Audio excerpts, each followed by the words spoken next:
when it comes to overpayments and underpayments, highlighting the injustice that we do to Americans when, through no fault of their own, we overpay them and then claw back in a rather brutal and summary way 100% of their check. And we have to fix these. So today I'm announcing before your committee, Mr. Chairman, some new reforms. Big changes for Social Security. Now I'm going to be sharing with you the actual video footage coming out from the new Social Security Commissioner, Martin O'Malley, so you can hear what he has to say as he's going to be addressing the overpayment problem that's plaguing literally millions of Americans collecting Social Security, regardless of if it's retirement, SSI, SSDI, all the fixed income benefits. We're hearing they are being hit by this, but a lot of people are saying that this is simply not enough. And let me know your thoughts. Would you like to see more done? How about those increases for Social Security across the board for recipients?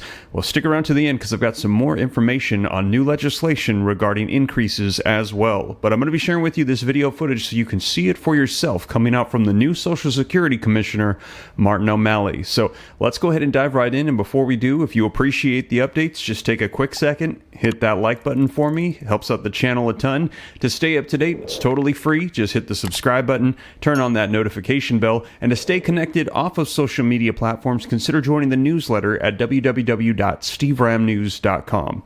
But with that being said, let's go ahead and take a look at the video footage so you can see it for yourself from the new Social Security Commissioner, Martin O'Malley. This today is Martin O'Malley. Commissioner O'Malley was nominated by President Biden in July to lead the Social Security Administration. In December, he was confirmed by the Senate and was sworn into office on December the 20th. I think most people know his background. He was governor of the state of Maryland 2 terms, mayor of the city of Baltimore for 2 terms, a member of city council, and also an assistant state's attorney, all exemplary examples of public service prior to becoming commissioner. So, Commissioner, we're grateful you're here today, and I'll turn it over to you and hope that the echo recedes as you speak. Mr. Chairman, thank you very much. It's an honor to be here.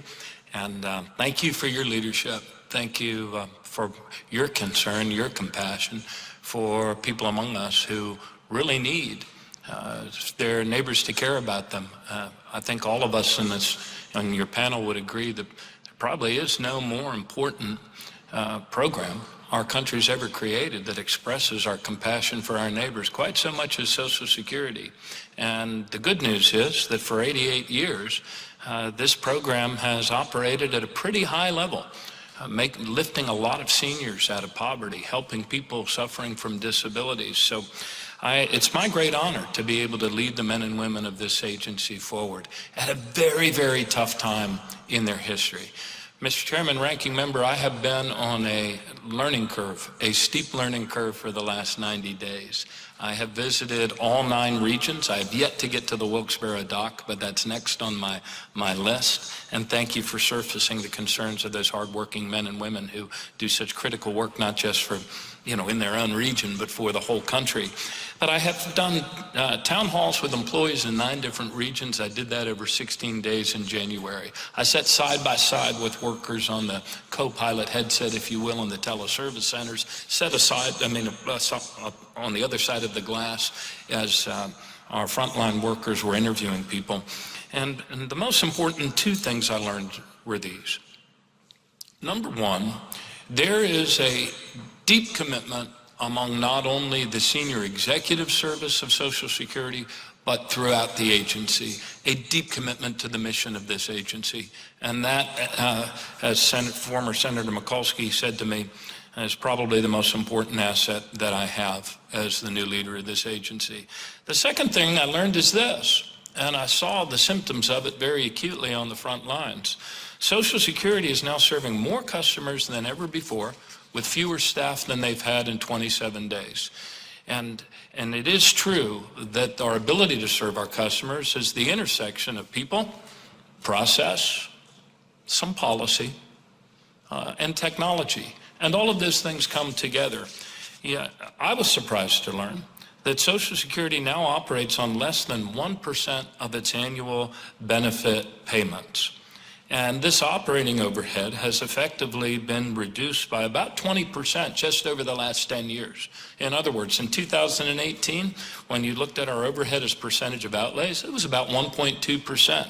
In the president's budget, which is a solid step in the right direction, it is 0.96 of 1%.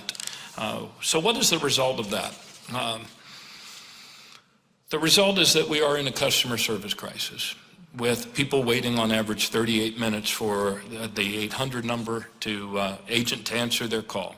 People with disability waiting nearly 8 months on average, some states better than others, but on average 8 months for a decision on their initial application, and then another 7 months for the ALJ if they have to appeal it to an ALJ hearing. So clearly we can and must do better. And these are some of the things that we are doing about it and already in motion. I have put together an outstanding new command staff at SSA, including Dustin Brown, our Chief Operating Officer, a new CIO, new head of the Office of General Counsel, Carolyn Colvin, former commissioner, returning as Commissioner Emerita. We are launched within 30 days a new performance management regimen, which we call Security Stat. So instead of having sort of sleepy one-year cadence associated with the budget to make needed process people and performance improvements, we do it every 2 weeks, every 2 weeks, every 2 weeks. For one blessed hour, we lock the whirlwind outside the door, and we focused on the data and the maps that tell us whether we're doing a better job or not in serving the people of Indiana or the Commonwealth of Pennsylvania or Connecticut. One of those hours exclusively dedicated to field operations, the next one exclusively to the 800 number, and so on. We tackle other pressing challenges, including the wait times for initial disability determinations. That's one of the focused hours. One of them is those hours is all about fraud, and another one is about the numerous and oftentimes now incomprehensible notices that we send to people, the only part of which they can understand is the last line that says, if you don't understand, call our 800 number and wait for 39 minutes. So, but I wanted to touch on one other intense areas of focus that we've been on, and that has to do with the injustices that we have done to our neighbors when it comes to overpayments and underpayments. Many of you probably saw the television journalism piece done by 60 Minutes, highlighting the injustice that we do to Americans when, through no fault of their own, we overpay them and then claw back in a rather brutal and summary way 100% of their check if they don't call us back to work out a payment plan. So Congress and the law requires that we make every effort to recover those payments, but doing so without regard to the larger purpose of the program can cause grave injustices in individuals, and we have to fix these. So today I'm announcing before your committee, Mr. Chairman, some new reforms. Many of these reforms came from our own employees on the front lines. First, instead of intercepting 100% of Social Security benefits when a claimant fails to respond to a demand for repayment, that default setting will now be 10% of withholding, which is what it has long been with regard to Title 16. Secondly, we are going to shift the burden away from asking the claimant to prove that they were not at fault, instead to a more neutral setting, so that the agency has the responsibility of putting forward if they believe that there's some intention on the part of the claimant or some fault.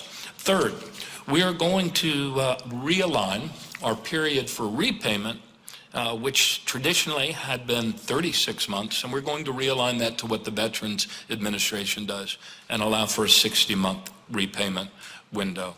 And fourth and finally, for now, we're going to make it easier for overpaid beneficiaries to request a waiver of the repayment.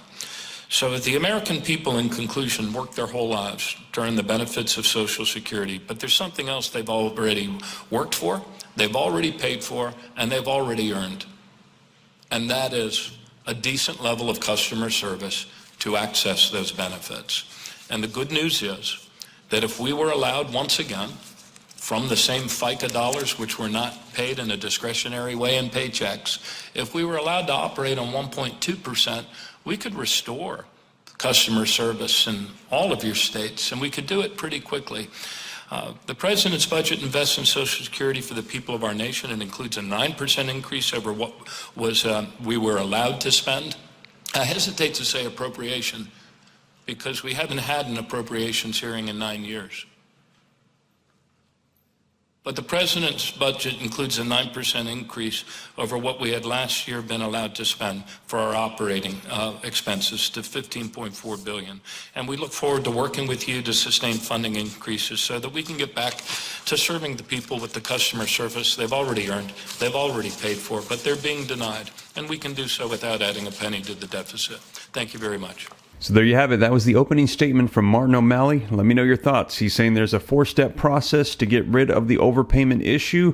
Do you think that this is a step in the right direction? Is it enough? What about forgiving the overpayments that were the fault of the Social Security Administration? And what about all the other forgotten promises that have been made to those collecting these benefits that depend on them, such as increases to the benefits across the board?